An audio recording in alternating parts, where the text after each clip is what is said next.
So I can see from looking at the chimney stack that some works are required, however at the moment they're not critical, but the full extent of the repair works remain unknown until we move inside the roof structure to see whether or not there is any water ingress around the base of the stack.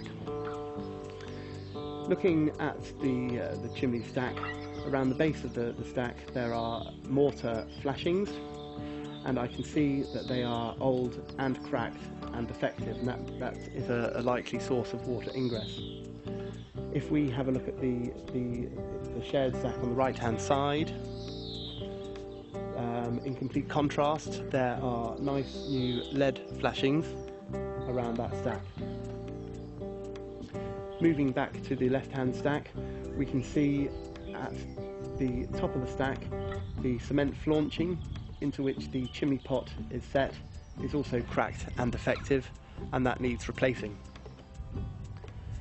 Ideally there would be some form of cowl fitted on top of the chimney pot to prevent rainwater going inside the pot, although at the same time allowing for ventilation of the stack and the chimney breast. I'm also having regard to the TV aerial.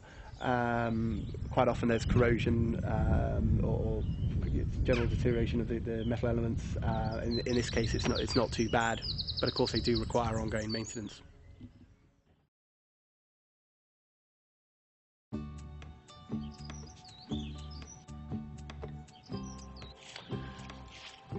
So now, looking at the roof covering, section E2, I'm making sure there's no sagging or deflection. I'm looking for broken or cracked or slipped roof tiles. In this case they are overlapping clay tiles. I'm looking at the ridge tiles along the ridge and making sure that the mortar bedding is tight and the ridge tiles are well bedded. In this particular case the roof appears to be in generally good order.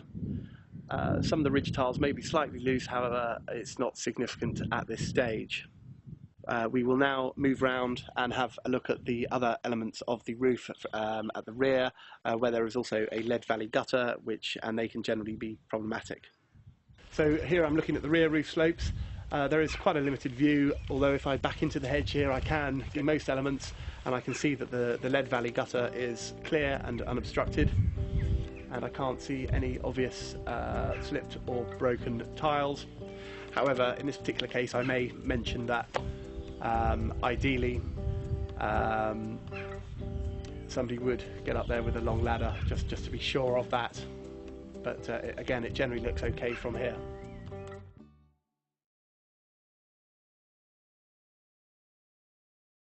So now we're going to look at the rainwater pipes and gutters, section E3, a very important part of the inspection, along with the main roof and of course the main walls.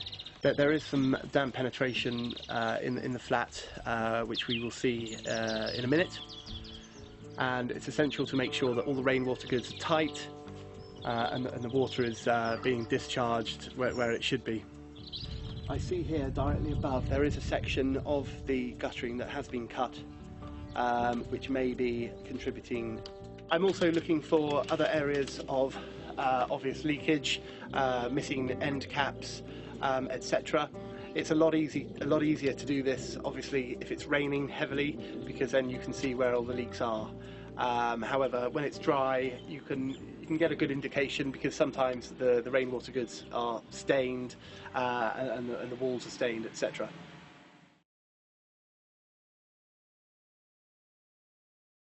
So now we're going to look at the external walls, section E4. So this is obviously the older part of the building, circa 1800, and to the rear of the property we have a more modern two-storey extension built circa 1975. On this front elevation wall, the main problem here is this climbing plant, which I think is wisteria. And whilst they are very lovely plants and they take an awfully long time to establish themselves, this is clearly causing a problem inside the first floor flat itself, where there is some significant dampness against that front wall, which we'll see in a minute. Sadly, in this particular case, I think we will be recommending that this plant is either severely cut back or possibly even removed, and the area beneath it is repointed. So what's happening here is the moisture, the plant is holding moisture, and it's just soaking through the stonework. So now I'm looking generally at the walls. I'm looking at the pointing. I'm looking for any areas of cracking or bulging.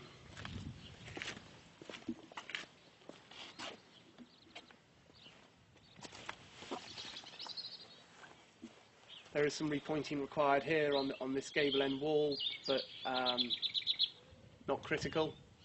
I can see here the lintel above this first floor timber window is cracked. In this particular case, I think that's it's got steel reinforcements, and what's probably happened is water has gotten in, and then the steel has corroded and then expanded. Again, it's not critical, but it's just going to get worse and worse. So on the rear elevation, no obvious problems here. I can't see any significant cracking or bulging. Repointing would be beneficial in due course, but again, not critical. Checking for making sure they're true, and there's no obvious bulging. I can see there are some general undulations, as is common of an age of this property of this age and type. Here, as we can see here at lower level, there's a damp-proof course or a DPC. And as is typical of a property of this age, it's poured bitumen, and that should be ideally approximately 300 millimetres from the external ground level. So it's a little bit high, but not too bad. And again, all the pointing's okay, no cracking, no major problems there. So the walls are generally okay. So it's just that front wall that needs some attention with the climbing plant, and then the repointing there for the damp ingress, which we'll see in a minute.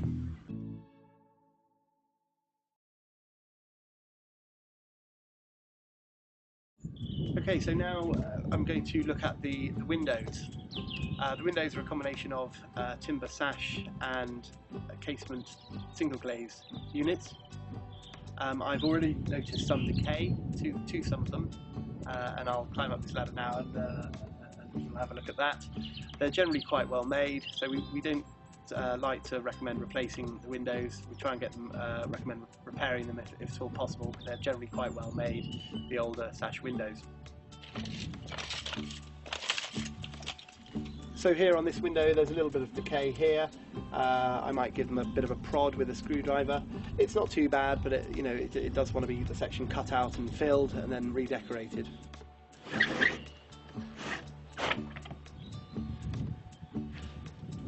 So we always open a certain number of the windows just to make sure that all's well, particularly the sash windows where they've got sash cords.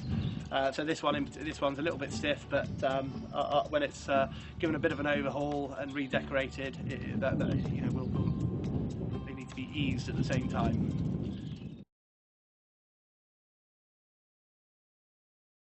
So now external doors. In this particular case, it's very easy that there is only one. So a timber door, single glazed door. I've just got my screwdriver. I might just give it a bit of a prod, and I can see here that there is some rot there. The screwdriver went straight in without much pressure. So again, that needs well, in the first instance, it just needs filling and decorating, and then they can take a view whether or not they want to replace it in due course. So there is actually some heavier rot at the base of the door, as is quite common. Obviously, that's where the weather comes, tends to hit, as well as at the base of the frames. And we can see here, if I won't stick my screwdriver in because it will go straight through, but you can see there that the decay in that corner. So starting to wrap up the external elements, we're now on section E8, other joinery and finishes, which is generally fascia and soffit boarding. The fascia boarding, in this case we have timber fascia boarding onto which the guttering is set, and there's no other soffit boarding, and there's no other eaves level joinery elsewhere. So in this particular case we have timber fascia boarding, and it generally looks to be absolutely fine.